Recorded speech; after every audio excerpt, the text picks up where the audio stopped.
تو یہ کیا پارلیمنٹ کا اب یہ سوال ڈسکس ہو رہا ہے کہ کیا پارلیمنٹ اگر کل کو کہہ دے کہ بھائی ہم نے ہمیشہ حکومت یہاں پہ کرنی ہے تو کیا ان کو یہ اختیار مل سکتا ہے؟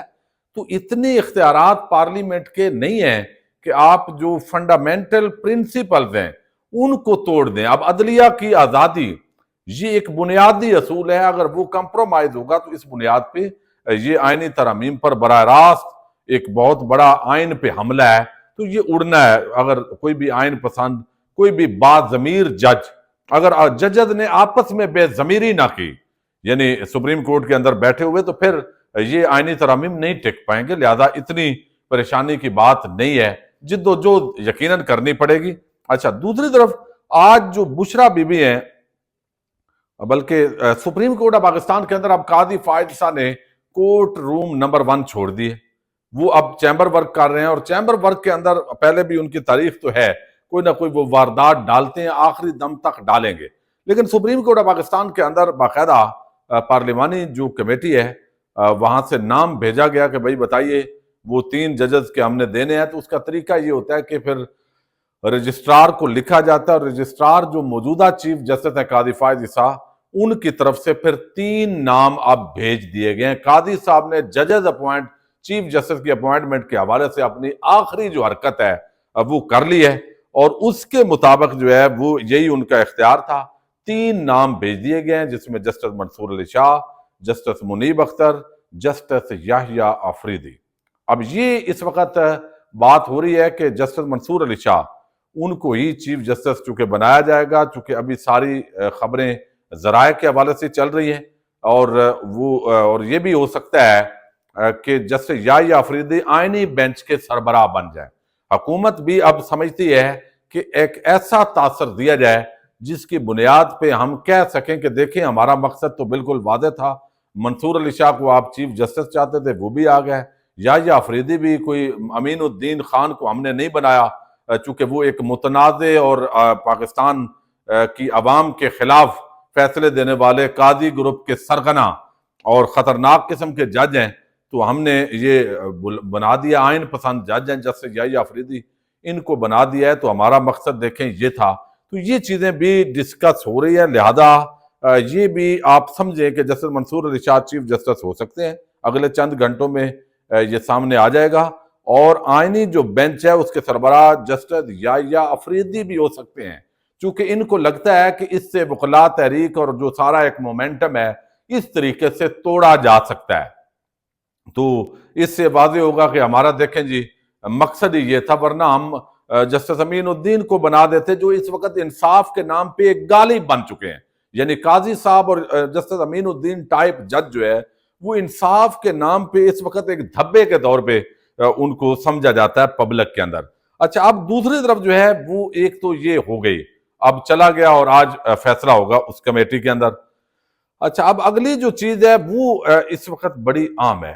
اب دیکھیں اس سارے معاملے کے اندر جو سہولت کاری ہوئی ہے نا، مخصوص نشستوں کے فیصلوں پر عمل درآمد روکا گیا، پریکٹس اینڈ پروسیجر ایکٹ تبدیل کر کے بینچ فکسنگ کی گئی، مرضی کا بینچ بنا کر لوٹا کریسی کے حق میں فیصلہ دیا گیا، لوٹوں کی مدد کے ساتھ آئینی ترامیم منظور کر کے عدلیہ کی آزادی کو سلب کر دیا گیا۔ تو یہ ایک پورا ردم ہے جو انہی دنوں کے اندر یہ ساری کاروائیاں ہوئی ہیں۔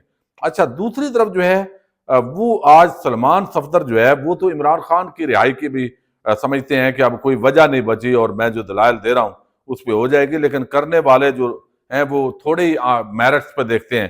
لیکن آج جو توشہ خانہ 2 کیس بنایا گیا اس کے اندر انہوں نے بڑے عام دلائل دیے ہیں، یہ دلائل آپ کے سامنے ضرور ہونے چاہیے کیونکہ یہ بڑے ایک پروفیشنل وکیل ہیں۔ اب انہوں نے اس کے اندر بتایا ہے سلمان صفدر نے کہ پراسیکیوشن کے اپنے مطابق یہ تمام کام انعام اللہ شاہ کرتا رہا۔ اچھا، یہ انہوں نے یہ جس طریقے سے سنا ہے، سلمان صفدر نے عدالت کو بتایا کہ بشرا بی بی کی درخواست ضمانت پر سماعت ہوئے 12 دن گزر چکے ہیں۔ اس پر جو میاں گل حسن اورنگزیب ہے ہائی کورٹ کے جو جج ہیں، انہوں نے کہا جی میں 9 اکتوبر کو عدالت آیا، شدید بخار تھا اور مجھے ریکور کرنے میں لمبا وقت لگا۔ یہ تو جینون بات ہے، وہ جج بھی بڑے پروفیشنل ہے۔ اچھا، بشرا بی بی کے وکیل نے کہا سلمان صفدر نے کہ کیس ہے کہ قیمت کا تعین کرنے والے پرائیویٹ شخص سے قیمت کم لگوائے گی۔ قیمت کا تعین کرنے والا سہیب عباسی اب وعدہ معاف گواہ بن چکا ہے۔ پھر اس کے بعد کسٹمز کے افسران نے قیمت کا تعین کیا. یہ سب لوگ گواہ ہیں، کسی کو ملزم نہیں بنایا گیا. کابینہ ڈویژن سے کسی شخص کو ملزم نہیں بنایا گیا، کابینہ ڈویژن سے کسی کو شامل تفتیش تک نہیں کیا گیا.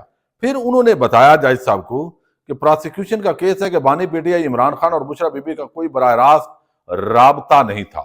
پراسیکیوشن کے اپنے مطابق یہ تمام کام انعام اللہ شاہ کرتا ہے، لیکن وہ ملزم نہیں ہے. شعیب عباسی جو در حقیقت قومی خزانے کو نقصان پہنچا رہا ہے وہ وعدہ معاف گواہ ہے. یہ اپنی نوعیت کا پہلا کیس ہے، کوئی عدالتی نظیر موجود نہیں. عمران خان کا بازو مروڑنے کے لیے بشرا بی بی کو قید رکھا ہوا ہے. بشرا بی بی کا سیاست سے کوئی تعلق نہیں، وہ گھریلو خاتون ہے. وہ 264 دن سے جیل میں قید ہے. اس کیس میں 13 جولائی 2024 سے وہ گرفتار ہے. پھر انہوں نے عدالت کو بتایا کہ Bushra Bibi public office holder بھی نہیں ہے. 3 سال 3 ماہ کی تاخیر سے یہ مقدمہ بنایا گیا ہے. 31 جنوری 2024 کو نیب کے دوسرے ریفرنس میں بشرا بی بی کو سزا دی گئی. 3 سال میں گرفتار کیا، نہ ہی بشرا بی بی کے خلاف کوئی کرمنل کیس بنایا گیا. پھر جسٹس میاں گل حسن اورنگزیب نے استفسار کیا کہ یہ ایگزیکٹو کا فیصلہ تھا کہ 50% رقم دے کر تحفہ لے جائے. ایف آئی اے پراسیکیوٹر نے کہا کہ پروسیجر پر بھی عمل درآمد نہیں کیا گیا. تو اب پراسیکیوشن نے آج یہ ہو جانے تھے دلائل، لیکن ان کو کل موقع دیا گیا، دلائل دیں گے. اور الٹیمیٹلی اس کیس کے اندر اگر کوئی نئے مقدمے میں گرفتار نہ کیا گیا، چونکہ تاثر اس وقت یہ دیا جا رہا ہے کہ عمران خان، اس کا سارا خاندان اس کو اندر کرنا ہے. کیوں یہ جرت کیوں ہوئی ہے؟ اس لیے کہ جو ایک مومنٹم بنا ہوا تھا پبلک کا، اس کو گنڈا پور صاحب نے مہربانی کر کے وہ توڑ دیا ہے. اور اب اس کو دوبارہ بنانے میں، تنظیمی طور پہ منظم ہونے میں، لوگوں کو وہ کرنے کے اندر تھوڑا ٹائم لگے گا. لیکن یہ اندھیری رات ہے، بالآخر ختم ہونی ہے.